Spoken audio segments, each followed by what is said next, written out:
Alright, strap in, this is going to be a bit of a long one.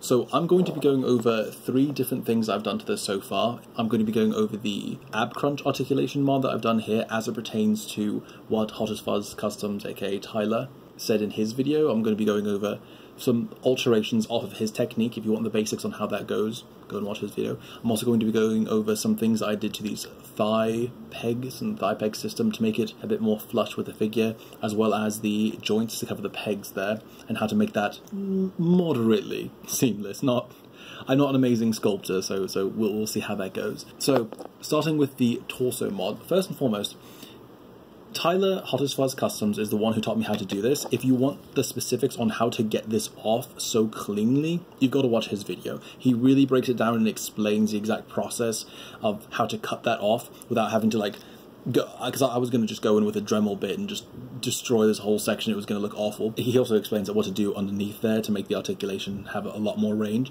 Now, his technique, there's a bit of difference. The biggest one I would say is that he keeps this hexagonal section attached to the top, so it's a clean cut straight across there.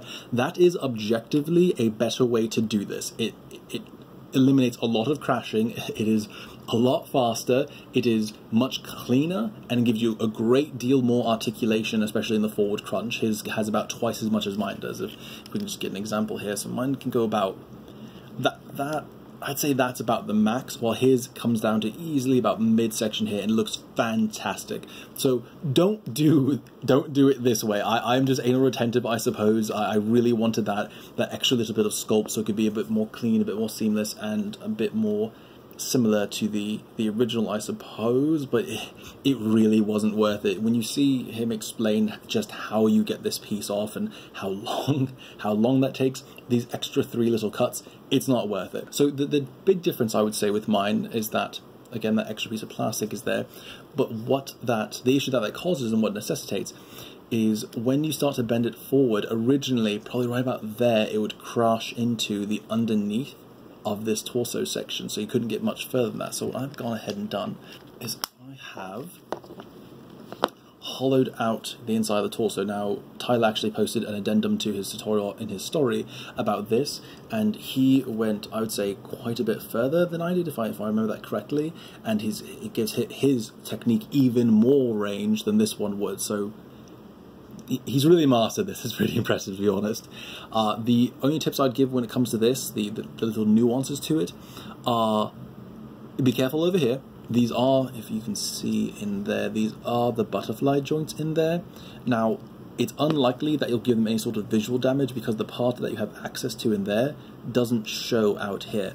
But, and however, if you do take a little bit extra off down here, you'll start to see that this part in there, the butterfly joint in there, was actually crashing into that already. So if you take that part out, it gives you a little bit, just the tiniest bit more range. It's not much, it's not very useful, but it is something. But the important part is to clear this all away as best you can, but be sure to leave a good bit of material here to reinforce and keep that peg there nice and tight and where it needs to be. If you take this part off, there's a good chance that this peg will just come right out and it'll slide off this way, and you don't want that to happen. So just be sure to keep a decent amount of material right there. And then when it comes to this underside, I would suggest going in with something like, assuming you have a Dremel, hopefully you do, that would help a lot, something like this bit here.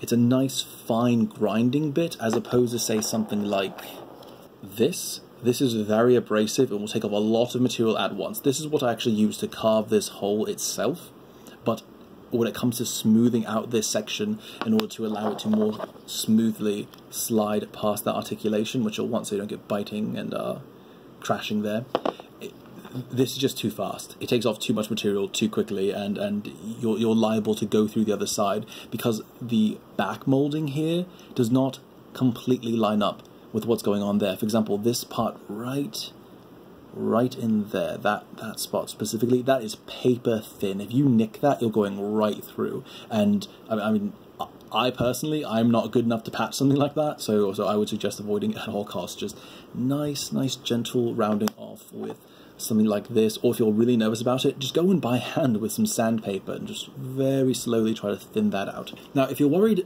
too much about it being too thin, I would suggest something that I've decided to call the light technique, or the sunlight technique, where you take this and you face the front of it toward a very bright light source of some sort. I've just been using sunlight because it seems to work the best, and it will actually shine through and highlight the most thin sections on the inside when you look through and underneath, and that will allow you to see exactly where it's starting to get thin. In fact, when you're going through and slowly, grinding away, essentially trying to cut this through, a trick you can do is go through, like with Tyler's technique, he uses an X-Acto knife, it's crazy, but you can make a few of your scoring marks or what have you, and then check through and see if you're getting it thinner in the right places. And then what I did, because I'm very impatient, after getting that pretty thin with Tyler's technique there, I went in from the back, again with this very slow, gentle, grindy wheel, with my Dremel, and just started to thin that area out more and more. Not quite until I poked through, but just until it was nice and cohesively thin throughout there. And that's what ultimately helped me to get that. So when this came off, it was pretty, I mean, it's not perfect, but it's pretty clean. The nice thing about it, get this all set up again, the nice thing about it, I'd say, is that when you have Chief just standing upright, it's pretty damn seamless in there, because it follows the natural seam that was already there. So it's nice, but it's really not worth all the extra effort. It's really just truly not. So yes, the thing that Tyler didn't go over, that confused me a little bit, and he eventually explained it to me personally, so I'll share it with you guys. When it comes to actually attaching this lower, he calls it the lower manifold section, which sounds so cool, lower manifold.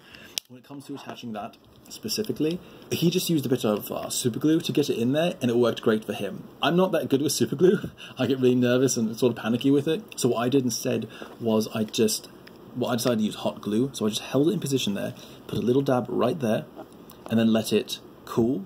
And after it was completely cool, put 2 dabs on either side, let that cool, and then I rubbed it over a little bit just to make sure it was nice and smooth, totally cool, and I could let go and stay in place. The problem I ran into is with just the hot glue there, this part was flexing. It was sort of hinging down. So whenever I would, if you watch the initial video that I posted of the articulation, you can tell I'm really gentle with it. It's because this part was hinging so much I was worried that it was going to fall off. So what I did was I actually did another trick that Tyler taught me. You can mix super glue and baking powder, I believe it is, baking soda, one of the two, you have to Google it, but you can mix it and it creates a sort of very rigid plastic-like material that conforms to whatever the shape is that you put it in. So I poured some powder down in there. I used a little, this is actually a Chinese ear pick, but I just scooped a little bit out of the bag and just tapped it in there, brushed away the excess, and then I took this very thin type of super glue that reacts really well with it. I think crazy glue and Gorilla Glue will work as well. And I put a drop in there and I repeated that over and over again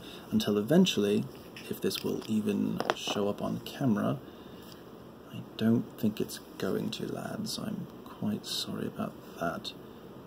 But eventually, you can kind of see it in there. There was sort of a nice, solid, form-fitted glob of the material back in there, giving it this nice solid backing, so that it sits just as far off as it needs to stay out of the way of that, so that way it has room, the torso section has room to come over and leave that nice gap in there when need be, and not hinder articulation. So those are all the fine points, the hollowing all of this out and making sure you can get pretty far up in there to give this extra little nub, which you really shouldn't do, the extra little nub enough space to get through, and also flattening out this section here to make sure that's nice and smooth and doesn't crash. Another thing that you might worry about though as you go through, if you are getting a bit of crashing, is that you might scrape up the outside of this sculpt here. A good thing to keep in mind is the material properties of the plastic that we're working with. These are made from the same exact material. They were the same piece originally, so unless there is some very extreme geometry, these two materials, these two pieces, cannot really damage each other all that much, because it's like a diamond rubbing against another diamond. There's not going to be a lot of damage. That's a bit of an extreme case, but you get the basic idea. So when it comes to like a little bit of rubbing there, a little bit of catching, you don't have to worry too much about it rubbing each other away. If anything, they might get a bit shiny, a bit polished, but we're talking months and months worth of articulation without ever having any sort of issue, because the two materials have the similar properties.